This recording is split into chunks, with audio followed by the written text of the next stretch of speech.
दर्यापूर तालुक्यातील येवदा सातेगाव बाग रस्त्यावरील पुलाच्या बांधकामाचे ग्रामपंचायतच्या वतीने भूमिपूजन झाले होते।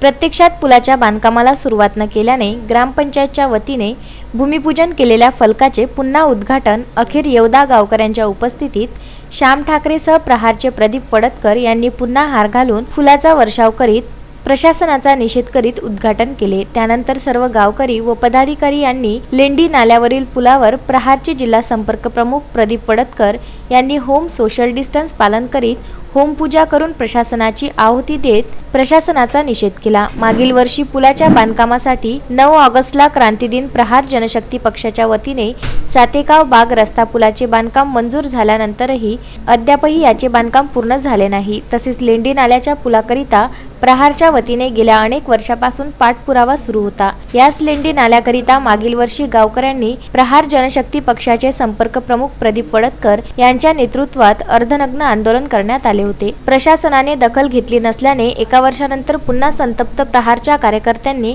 क्रांतिदिनी प्रदीप वडतकर यांच्या नेतृत्वात होम पूजा करून लेंडी नाला पुलापासून प्रशासनाची प्रेतयात्रा काढून प्रशासनाचा निषेध करत आंदोलनास सुरुवात केली व प्रेतयात्रा अखेर ग्रामपंचायत कार्यालयात नेऊन आंदोलनाची सांगता करण्यात आली। सुरेंद्र बिसने, विदर्भ न्यूज, अमरावती।